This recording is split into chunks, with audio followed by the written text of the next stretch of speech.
I keep seeing all of these things happening in college basketball and the transfer world. And it's a little bit, I guess, close to home because your son, Brad, is in the transfer protocol. He's graduated. He's going to go somewhere and hopefully things will turn out well for him. But when you've looked at how the college basketball roster construction has evolved over the years, what does it make you feel like? Well, it's hard, but, you got to think in terms of the kids. Like my own son graduated in 3 years and has 2 years to play. He may come back, but he's going to explore, look around to see if there's a place where he could play more. Because I say it's hard to play at Kentucky. It's hard to get minutes. And I sleep with his mother, and it's hard to get minutes. And so, I look at all this, Tiki, and I say, well, one, if kids aren't told the truth or lied to, why should they have to stay? I mean, it forces you better tell the truth. Better not tell every kid they're going to be your leading shot taker. Yeah. You better not tell every kid they're going to be the center of attention. Or you know what? You're going to have 2 and 3 and 4 guys leave a year. So in that regard, I think, okay. But the other side of it is there's more involved now. Now you have agents involved where they can, be with their families and it kind of takes that in another realm. That may make it harder for all of us, but again, I think you got to think in terms of what is the best situation for these kids. Yeah. My mind has always been their name and likeness. They should be like Olympians, where maybe they got to put the money away, but they come back and get it later. In our case, we give every kid a lifetime scholarship. They can come back when they choose to come back and finish up. They're insured to a level that's, makes it safe for them to play if something ever happens. You try to do everything you can. And let me say this. No one has had more guys leave than us. Yeah, of course. And you know what? It hadn't hurt us. Hadn't hurt me personally. It makes it hard now. Like I'm aging real fast. But we're winning. We're in Final Fours. We're winning league championships. 40 kids are getting drafted. The turnover every year, I've got a different team every year. It makes it really difficult on me and the staff, but pretty good for the kids. Yeah, no, I bet it does, but it makes you kind of want to rethink that lifetime contract, huh, Coach? You're going to be working really hard until it's all said and done. And by the way, I feel bad for your wife having to argue with you about your son, and your son's making the decision for himself, and he's right. But I get back to the question because I remember the last time we had you on, we talked to you about the one and dones and how you encourage them to come and how your job is to get them to the NBA or get them ready to the NBA. If they decide to go or not, that's up to them ultimately. But when you look at your roster every year and it's new and you're looking in the transfer portal, I know Kerry Blackshear, he's coming to visit soon, but you have these other kids that came, maybe didn't go. You got these other ones that you're recruiting. I mean, it's overwhelming. How do you manage that conversation with these kids who come to Kentucky, which is an iconic organization and school, and they know it's a stepping stone, but there's only one basketball and there's only 5 guys out there at one time. How do you manage it? Well, first of all, we've graduated 20 kids in 10 years. We've graduated 4 players in 3 years. We've had 3 players in the NBA that have college degrees. So we're at Kentucky. You can do everything. You can get great kids, great players. There are some kids that leave after a year. P.J. Washington helped himself and stayed a second year. Willie Cauley helped himself and stayed 3 years. Yeah. I mean, they're all on different tracks, but here's what I would tell you. Kind of exciting. This year's team, every year we're ranked in the top 2 or 3 or 4, and I'm like, how? You don't even know my team. I don't know my team. But it's exciting. They know you, though, Coach. They know you. Well, I don't know about that. Well, that's why I'm surprised they rate us that high.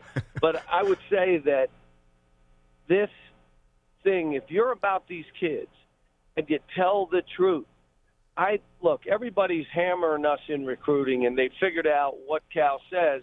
So here's what you come back and you say. Arrogant, he won't promise you you're going to start. He won't promise you how many shots. We will, and we can guarantee this, and he won't. And all of a sudden you're going to – why would you want to be on a team with Anthony Davis, Michael Kidd, Terrence Jones? Why would you want to share? Why don't you want to just take – well, that's a great way to teach them how to be a good teammate. Yeah. And so our thing is, look, you got to be a servant leader in this. And I love what Leonard said after that game 3. I'm not playing for fans and numbers. I'm playing to win. And you know what? He's the best player on the court. And you know what else? He makes everything look easy, and it's not easy what he's doing. Yeah. The baskets that he's making, the shots that he's taking. And here's him comfortable in his own skin. If you want to say, I want to be the man and the only guy, or I want to be told this, you're not coming with us. Yeah. And we don't get everybody. Kids go other places. But you know what? I like who we get because those kind of kids, Tiki Barbers are drawn to Kentucky. Those kind of guys that want to be part of something but are wired and driven and self-disciplined and want to be coached and want to be pushed and want to be taught, they come with us. Yeah. No, of course they do, because at the end of the day, you know you're not good enough to do it on your own. We're talking to John Calipari, about to enter his 11th season at the University of Kentucky, 2012. That's 77 now. It's dog years.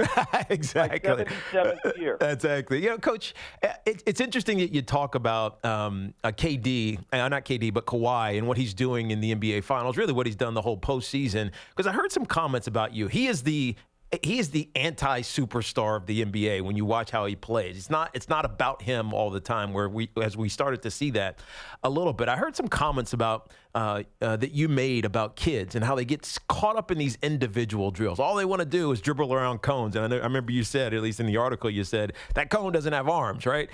You got to play pickup. You got to play the games. When you think about some of the threats to college basketball, and the G League is one because the NBA is talking about making the one and done rule go away. Europe is another one. When you think about the threats to the game, is it good for it? Is it good to give kids diversity and options rather than going the traditional college route? Well, here's what I say. Don't believe anybody that, the second term, they don't go to school, they don't care about school, they don't want to go to school. Well, let me tell you, very few people, even if you went to college and you were an athlete, did you I'm jacked up about going to this chemistry class. I mean, there just wasn't many. So let me just say this. So when people say, they don't we've had straight A students. We've had everyone leave in good academic standing from the University of Kentucky, and how many have left after 1 year? Now, kids should be able to go out of high school. But can I tell you this? Don't change the rule. They should be able to go after 1 year, 2 years, whenever they want to go. Yeah. And you know what? Do you really want to have a minor league baseball? And I want to tell you, Tiki, you listen to this. If you're telling 9th and 10th graders, 8th graders, forget about academics. You can go to the NBA, and we have academies, and we got the G League, and we got every avenue. You and I know 1% of them are going to make it. Now, if they go to Kentucky, 70% of our kids get drafted, which is so stupid and ridiculous, but it's a fact. It's a number.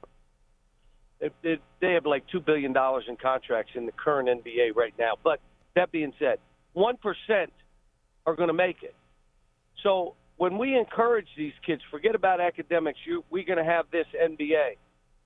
What's the demographic, Tiki? Yeah. What's the demographic we're talking about? Who's going to get hit in the mouth where we have the highest graduation rate of African Americans in the history of the NCAA? What are we doing wrong here? Yeah. So we're going to encourage all those kids, forget about academics. You don't need academics. Okay, what happens when they don't make it to 99%? Who's taking care of them? What's the demographic that's already, when you talk about jail and terms and all at a disadvantage, salary, all of it, and we're going to add to it. And you know what? Are we thinking as business people? Because I'll tell you what you'll hear. Well, we're not welfare. They made a choice to do this, and why should we have to pay for it? It was their choice and their family. Really? Really? So it was them and their mom or their uncle, and all of a sudden you're telling them and putting in front of them something that they have little chance of making.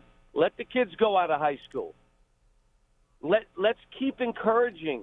You want to play in USA basketball? You have to have these academic standards.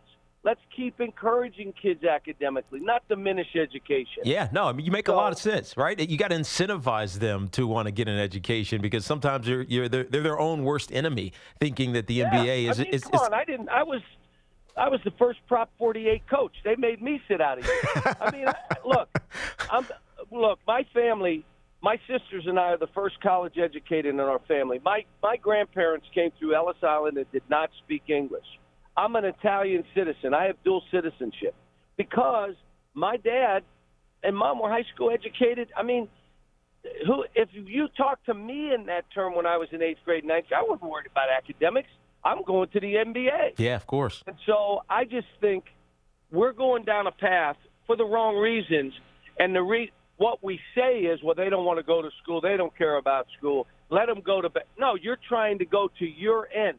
You're trying to say all this stuff that went on with the FBI proves no, it's what you weren't involved in that, were you? Did you set it up? I mean, why are we going down this path when what we've done academically is all the right stuff? Yeah.